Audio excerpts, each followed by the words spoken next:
요한복음 13장의 내용은 우리가 잘 아는 예수님께서 제자들의 발을 씻기는 사건을 다루고 있습니다.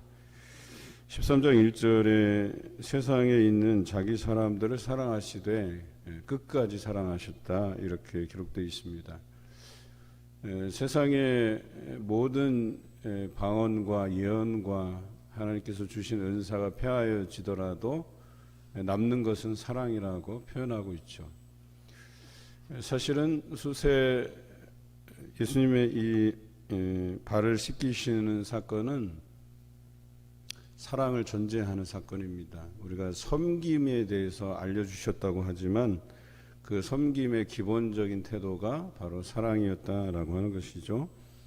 그래서 이 사랑이 세상 끝날까지 우리에게 남아 있을 것이고, 또 그것이 우리를 향하신 그 사랑을 사람들에게 표현할 수 있는 가장 효과적이고 절실한 방법이라고 우리에게 말씀하십니다. 근데 참 우리가 살아가다 보면 은사주의라고 하는 표현이 좀 부정적인 의미죠. 은사를 사모하고 주신 은사를 활용하고 대단히 좋은 것이지만 은사주의에 빠지면 참 볼품없고 별 볼 일 없는 거예요. 그러니까 모든 것이 매너리즘에 빠지고 이것이 신앙의 온전한 모습이라고 착각하다 보면 주의라고 하는 표현에 빠지게 돼요. 은사주의도 그렇고 말씀주의도 그렇고요. 말씀이 더 중요하다, 우월하다 해서 뭐 한쪽으로 이 신앙이 기울어지다 보면 그 하나님의 온전하신 우리에게 드러내 보이신 것들을 전하기가 어렵다라고 하는 것이죠. 그런데 치우쳐도 그리고 이렇게 한 가지만 가지고 강조해도 다함이 없고 또 지나치지 않는 것이 사랑이다라고 할 수 있죠. 우리 하나님의 모습을 사랑으로 다 표현할 수는 없지만 사랑이라는 표현이 우리 하나님을 온전히 표현하는 데 있어서 그렇게 틀린 표현은 아니다, 이렇게 여겨집니다. 그래서 아마 고린도 전서에서는 그 다른 어떤 은사들이 폐하여질지라도 사랑은 그렇게 오래 가고 또 끝까지 남는다 할 수 있겠죠. 그래서 예수님께서 이 땅에서의 마지막 생애를 보내시면서 우리에게 사랑하시되 끝까지 사랑하시는 그 모습을 보여주신지도 모르겠습니다. 14절 15절은 그렇게 예수 그리스도께서 제자들의 발을 씻기시면서 너희도 이와 같이 본을 보인 대로 다른 사람들을 사랑으로 섬기라고 이야기하는 것이겠죠. 예전에는 그 식사할 때 손님들이 찾아오면 발을 씻기는 풍습이 있었습니다. 그리고 발을 씻기는 일은 종이 할 법한 일이었습니다. 그런데 저녁 잡수시던 자리에서 일어나서 겉옷을 벗고 수건을 가져다가 허리에 두르시고 대에 물을 떠서 제자들의 발을 씻기고 계십니다. 그런데 이 준비의 과정을 보면 다 예수님께서 하신 거예요. 보통은 랍비고 선생이고 또 주라고 표현되는 예수님이라면 제자들한테 물을 가져오라 해서 뭐 할 수도 있잖아요. 그런데 그렇게 하시지 않고 본인이 일어나서 겉옷을 벗고 수건을 두르고 물을 대야에 받아와서 제자들의 발을 씻기고자 했습니다. 그런데 베드로가 말리죠. 보통은 아랫사람이 종된 자가 이렇게 섬기고 발을 씻기는 것이 보통인데 어떻게 선생님이 나를 씻어준다고 하십니까? 라고 했을 때 예수님께서는 이 씻김이 없다면 네가 나와 상관이 없다고 말씀하십니다.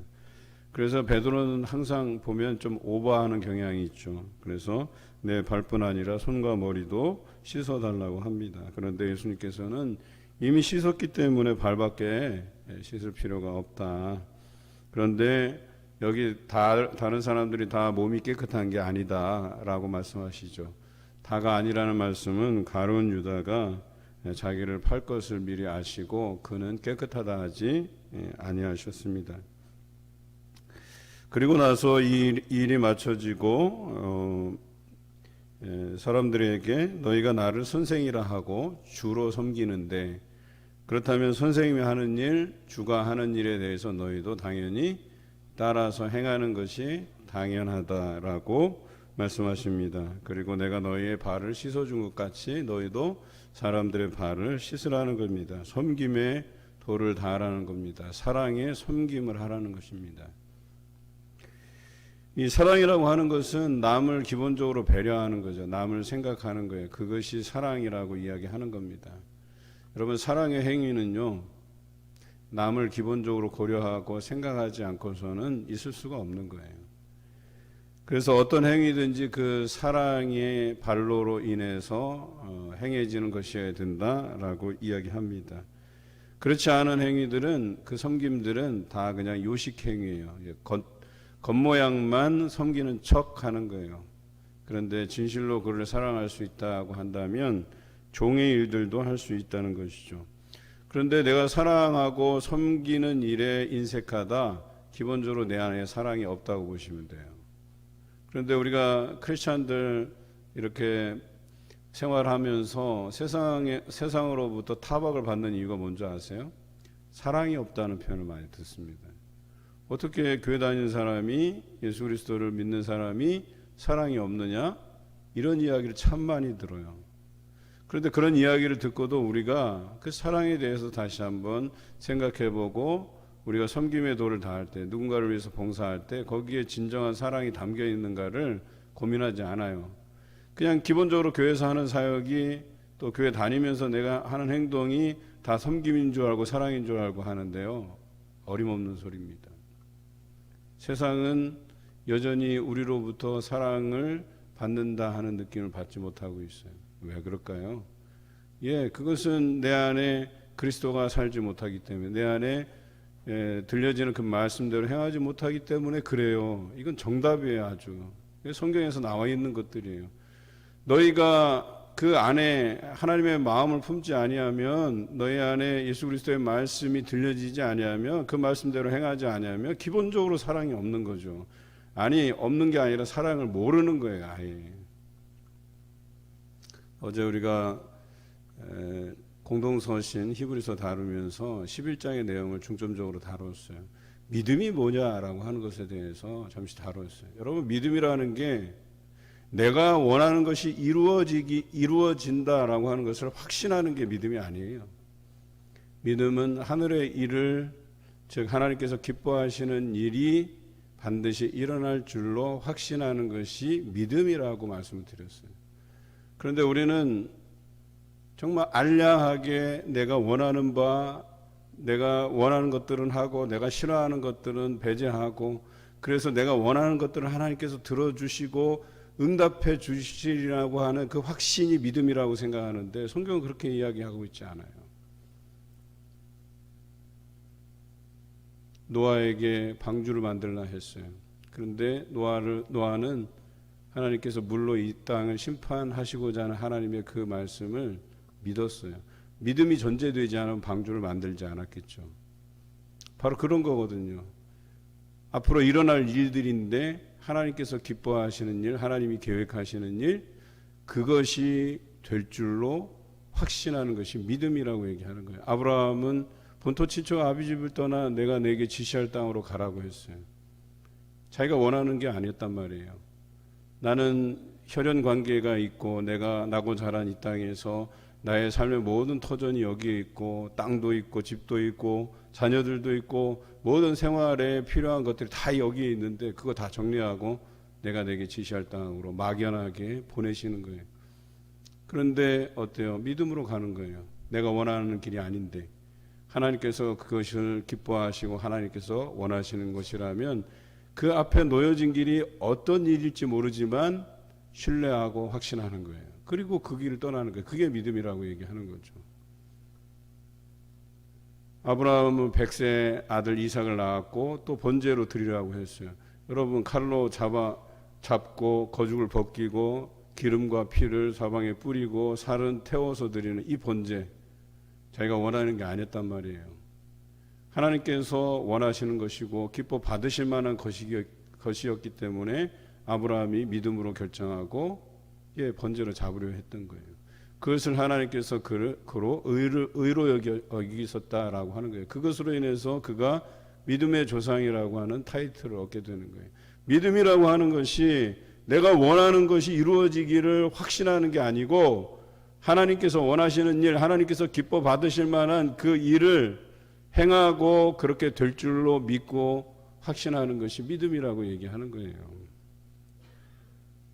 여러분, 사랑이라고 하는 것이 바로 그런 거예요.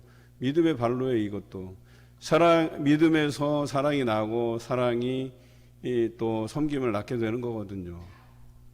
믿음이 없이는 이게 불가능한 일이에요.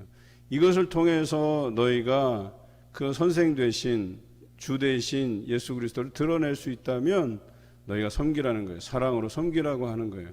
그리고 그것은 믿음에서 일어나는 일이고 다른 사람에게 믿음을 일으키게 만드는 동력이 될 수 있다고 이야기하는 거예요. 믿지 않는 사람일지라도 사랑의 섬김을 받다 보면 그 섬김을 통해서 이 사람이 진짜 예수 그리스도의 사람이구나라고 하는 것을 경험하게 돼 있어요. 그리고 조금이라도 그 교회에 대한 관심을 갖게 되고 예수 그리스도에 대한 관심을 갖게 되고 도저히 저 사람은 사랑하고 섬길 만한 사람이 아닌데 어떻게 저 사람이 변화되고 어떻게 저 사람이 사랑의 섬김을 할 수 있을까? 저 사람은 돈에 대해서도 인색하고 저 사람은 섬길 줄도 모르고 사람 사랑할 줄도 모르고 사람을 비방하고 욕하고 저주하고 그랬던 사람이 어떻게 섬길 수 있고 사랑할 수 있고 도대체 이 교회에서 뭘 가르치길래 도대체 그들의 마음에 무엇이 와 닿아서 사람이 저렇게 바뀔 수 있을까를 고민하게 만든다면 사람들 한 번쯤 호기심을 가질 거예요. 그 말씀이 어떻게 사람을 변화시킬 수 있는지를. 그런데요, 참 변하지 않는 것도 사람의 마음이에요. 왜? 그 답은 하나 정해져 있는 거예요. 말씀이 없는데, 내 안에 말씀이 없는데 예수 그리스도가 살아날 길이 없죠. 내 안에 내가 죽고 예수 그리스도가 살아나는 연습을 사순절 기간 내내 해도 참으로 어려워요, 이게. 고난주간 특세를 통해서 이제 그 말씀 묵상하고 영성일기 한 줄 한 줄 써가시는 분들의 그 말씀 묵상에 대한 소회를 나누려고 해요. 간증까지는 아니에요. 그냥 간단하게 내가 이 말씀 훈련을 받으면서 어떤 생각이 들었는지. 그래서 영성일기를 쓰시는 분하고 어제 통화들을 하는데 참 힘들어 하시더라고요. 다른 때보다 요한복음이 참 와닿지가 않는다는 거예요. 잘 자기가 익숙하게 공간복음을 익혀오다가 요한복음을 접하면서 어렵다는 생각이 들더라는 거예요. 교회에서 이 요한복음을 심각하게 다루고 세밀하게 다루고 정밀하게 다룬 적이 별로 없기 때문에 그래요. 그리고 목회자가 본문을 선택할 때 같은 본문이더라도 마태마가 누가의 본문을 채택하기가 쉬워요. 왜? 요한복음은 어렵게 설명이 되었기 때문에, 해석된 복음서이기 때문에. 그런데 한번 생각해 보세요. 우리가 사순절을 맞이하는데 맨날 쉬운 거 내가 좋아하는 거 이렇게 해서 우리가 묵상의 강도를 높여갈 수 있을 것 같아요? 잘 없어요. 맨날 그 수준에서 하는 게 아니잖아요. 그래서 한 가지씩 더 넣고 더 강도 높은 도전들을 해가는 거잖아요. 우리는요, 이 근본이 죄의 본질을 가지고 있기 때문에 이 죄의 본성 때문에라도 우리를 쳐서 복종시키는 연습을 하지 않으면 우리가 말씀대로 살아가기가 참 어렵다고 얘기하는 거예요. 말씀대로 살아가는 거는 둘째 치고서라도 우리가 묵상한 말씀들을 한 줄 요약으로 써내려가는 것도 안 되잖아요.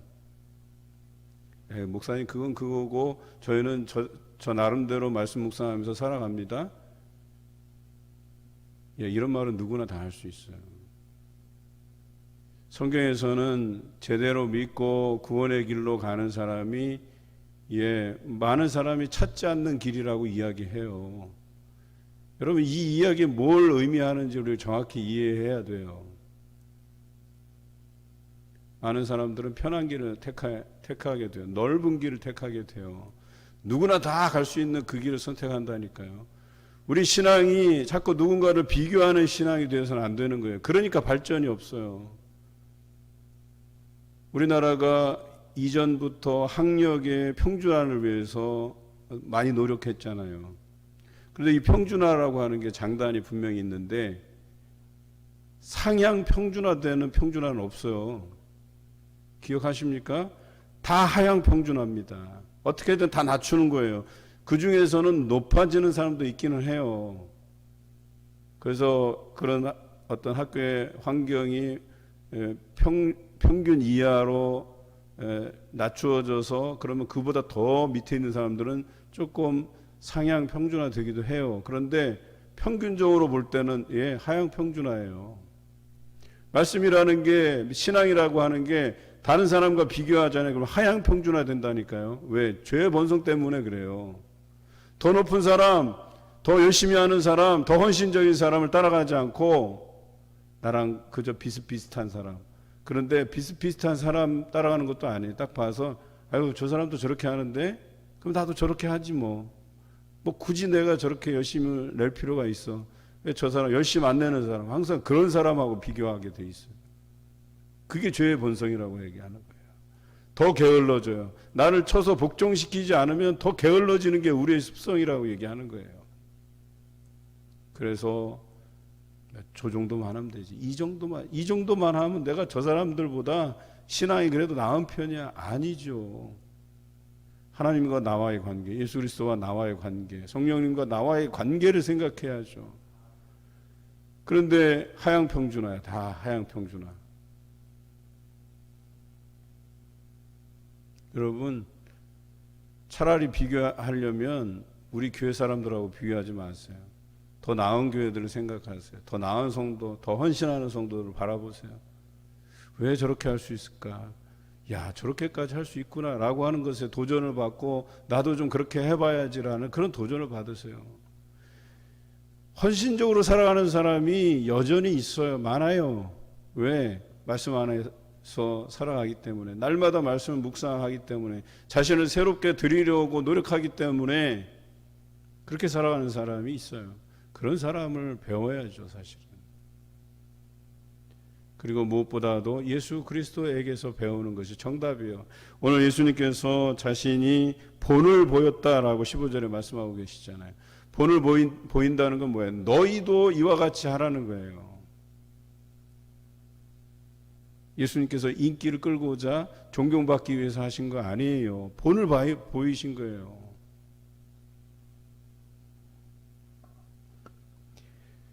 종이 주인보다 크지 못하고 보냄을 받은 자가 보낸 자보다 크지 못하니 너희가 이것을 알고 행하면 복이 있으리라고 말씀하십니다. 여러분, 예수님께서 오늘 우리가 주일날 히브리서를 통해서 배웠듯이 선지자보다 천사보다 우월하신 분이시잖아요. 그 우월하신 분을 우리가 섬기고 있는 것이잖아요. 그분께서 행하시는 일에 대한 확신이 있어야지만 우리가 따르는 것 아니겠어요? 여러분 한번 생각해 보세요.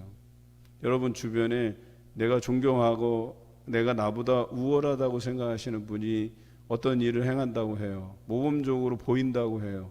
여러분 그거 안 따라할 것 같아요? 따라합니다. 그런데 이상하게 예수님은 존경하고 우월하신 분으로 우리가 섬길 대상으로 여기면서 왜 예수님께서 행하신 일들에 대해서는 안 따라하는지 이게 더 이상한 거예요. 제가 한번 얘기해 볼까요? 세상에서 따라하는 일들은 나한테 뭔가 가치 있고 유익하고 또 이것이 나한테 뭔가가 기대되는 이익이 있을 거라는 그런 기대가 있는 건 아닌지. 그런데 예수님께 아무리 우리의 충성스러운 모습을 보여도 헌신도를 보여도 내게 떨어지는 것이 없다고 생각하는 것 같아요. 이 세상에서 뭔가 유익이 있어야만 내가 행하고 유익이 없는 일들에 대해서는 뒤로 밀어놓고 그런 건 아닌지. 이 세상의 물질 만능주의가 우리의 신앙을 지배하고 있는 것은 아닌지 다시 한번 생각해 보자는 거예요. 나는 손해볼 수 없다고요. 나는 내 것을 희생해 드리고 싶지 않아요. 내 시간도 희생하고 싶지 않고. 그런데 내게 필요한 자리는 얻고 싶고 장로가 되고 권사가 되고 안수집사가 되고 그런 일들에 대해서 내가 좀 내 이름이 알려져서 누군가에게 표를 좀 얻고 싶고, 그런데 내가 예수 그리스도의 참 제자가 되라고 한다면 그것은 좀 싫고, 그것까지 내 인생을 바치기는 쉽지 않고 어렵고, 이게 우리 안에 도사리고 있는 죄의 본성이에요. 항상 그래요. 그래서 교회까지 가는 것에 대해서는 밧줄로 붙들어 매놓고 슬슬슬슬 풀어줘요. 그런데 거기서 뭔가 헌신하려고 하고 그 사랑에 섬김 있는 일들을 행하고자 하면 잡아당기는 거예요. 야, 그거 됐어. 안 해도 돼. 너는 그냥 교회만 왔다 갔다 하면 돼. 그래서 이사야 선지자는 너희가 나의 마당만 밟는다고 말씀하신 거예요. 누구나 다 교회 나오고 누구나 다 교회 마당 밟고 가는 거 어렵지 않죠. 예배 1시간 드리고 가는 거 어렵지 않지요. 매 시간마다 새벽기도, 수요 예배, 주일 예배 드리는 거 쉽지 않지만 그것이 우리 신앙의 전부가 아니라는 거예요. 모양만, 껍데기만 교회 나와 앉아 있으면 뭐예요? 우리가 말씀으로 묵상하지 않는데, 그 말씀을 중요하게 생각하지 않는데, 속된 말로 귀뚱으로도 듣지 않는데,